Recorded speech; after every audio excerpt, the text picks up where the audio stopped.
गेल्या 20-25 वर्षातले रोडची डेव्हलपमेंट म्हणजे पुणा मुंबईला आपल्याला 16-16 तास आपण लागायचे. त्यानंतरचा काही त्यातली आम्ही कामं पण केली. खंडाळा लोणावळा बायपास असेल किंवा खंडाळा घाटाचं असेल किंवा एक्सप्रेस हायवेची काही कामं, त्या याच्यात ही सगळी मुवमेंट डोळ्यांनी बघतो आहे आम्ही.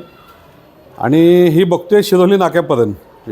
आत आल्यानंतर परत अजूनही तेच कोल्हापूर आणि तो हे आहे ते खूप वाईट वाटतं आहे. म्हणजे मी पॅन इंडिया काम करतो आणि ज्यावेळेला मी माझ्या गावात कोल्हापूरचं प्रेम असल्यामुळं किती काय झालं तर कोल्हापूरचा माणूस काय म्हणतात घरी आल्याशिवाय त्याला चैन पडत नाही. तसं ते आल्यानंतर त्रास होतो आहे. आणि कोल्हापूरवाल्यांची सहनशक्ती एवढी आहे की आपण हे सगळं ठीक आहे जाऊ दे हे करतो आहे. पण आता राजकीय गोष्टी बोलणं बरोबर नाही. कोण काय, कारण हे सगळ्यांना माहीत आहे आता माझ्या तोंडातून काही बोलण्यापेक्षा.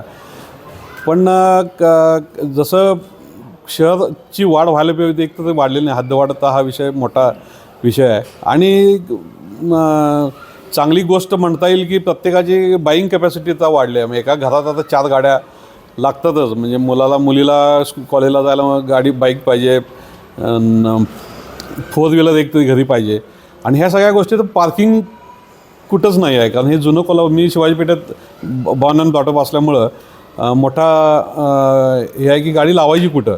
म्हणजे चौक आहेत आता सगळे चौकातले ते सगळे कॉमन पार्किंगचे एरिया झालेत. आणि त्याला अवेअरनेस म्हणला तर कुणाला त्याचा सांगून ते म्हणतात बाबा कुठं लावू आम्ही गाडी, मग आम्ही गाडी घ्यायची नाही काय, असा प्रश्न उलटा विचारला जातो आहे. तर हे सगळं त्यांच्या दृष्टीनेही ते बरोबर आहे.